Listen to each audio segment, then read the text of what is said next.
नमस्कार, मैं हूं शिवांगी और आप देख रहे हैं A1 न्यूज़ बिहार। आज है 25 अप्रैल। चलिए फटाफट जानते हैं बिहार के हर जिलों की बड़ी खबरों को।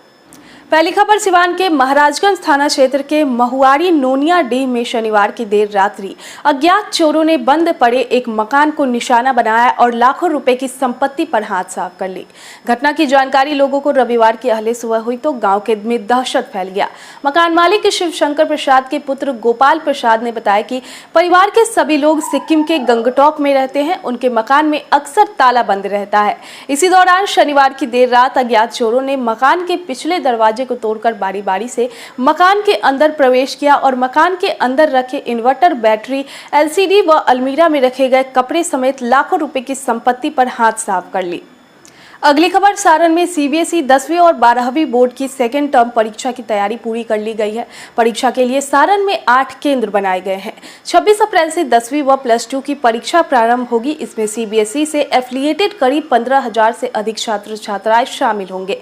कोरोना काल में 2 साल परीक्षा प्रभावित होने के कारण सीबीएसई ने सत्र 2021 से 22 की परीक्षा 2 टर्म में लेने की योजना तैयार की है। पिछले साल नवंबर में टर्म 1 की परीक्षा हो चुकी है। इसका परिणाम पिछले महीने जारी हुआ था। इस महीने टर्म 2 की परीक्षा होगी। परीक्षा केंद्रों पर परीक्षार्थियों की होगी जांच। परीक्षा के दौरान परीक्षा केंद्रों पर छात्रों की जांच की जाएगी। केंद्र पर कोविड प्रोटोकॉल का पालन किया जाएगा। सीबीएसई बोर्ड टर्म 2 की परीक्षा में किसी तरह की गड़बड़ी नहीं हो, इसे लेकर इस बार विशेष सतर्कता बरती जा रही है। कोविड प्रोटोकॉल के पालन पर भी सीबीएसई ने बल दिया है। अगली खबर, मुजफ्फरपुर में लगातार पुलिस ऑफिस में काम कर रहे रीडर व अन्य पुलिस कर्मियों की फिटनेस बिगड़ रही है। वे मोटे हो रहे हैं। इस स्थिति में मुख्यालय चिंतित है। पुलिस मुख्यालय में जिला से लेकर रेंज कार्यालयों तक में ड्यूटी कर रहे पुलिस कर्मियों को अब विधि व्यवस्था संभालने में भी सेवा देने का निर्देश जारी किया है। इसके तहत अब पुलिस ऑफिस में काम करने वाले जवान से लेकर अधिकारी तक सप्ताह में 3 दिन विधि व्यवस्था संबंधी ड्यूटी सड़क पर करेंगे। प्रत्येक जिलों में 200 से अधिक पुलिसकर्मी कार्यालयों में कार्यरत है। इस तरह राज्य भर में यह संख्या 7,000 से अधिक बताई गई है।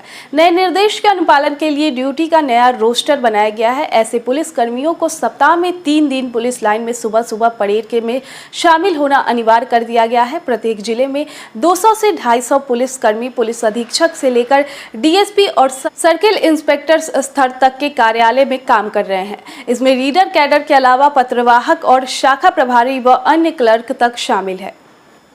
अगली खबर, बिहार लोक सेवा आयोग की 67वीं संयुक्त सिविल सेवा प्रतियोगिता परीक्षा प्रवेश पत्र आज 25 अप्रैल 2022 को जारी किए जाएंगे। बीपीएससी 67वीं प्रारंभिक परीक्षा का आयोजन 8 मई को राज्य के 1083 परीक्षा केंद्रों में होना प्रस्तावित है। बीपीएससी की इस परीक्षा के लिए आवेदन करने वाले अभ्यर्थी अपने एडमिट कार्ड पर सोमवार से आयोग की आधिकारिक वेबसाइट bpsc.bis.nic.in पर व ऑनलाइन bpsc.bihar.government.in पर जाकर डाउनलोड कर सकते हैं। बीपीएससी 67वीं पीटी का आयोजन 8 मई को एक शिफ्ट में दोपहर 12 बजे से 2 बजे के बीच किया जाएगा। इसके लिए राज्य के 38 जिलों में 1083 परीक्षा केंद्र बनाए गए हैं। बीपीएससी 67वीं परीक्षा में लगभग 6 लाख अभ्यर्थी शामिल होंगे। इसमें महिला उम्मीदवारों की संख्या करीब 1.82 लाख है। बीपीएससी 67वीं संयुक्त सिविल सेवा परीक्षा के जरिए 802 पदों पर भर्ती की जाएगी। 67वीं संयुक्त सिविल सेवा परीक्षा के तहत पदों की संख्या में 6 बार इजाफा किया जा चुका है।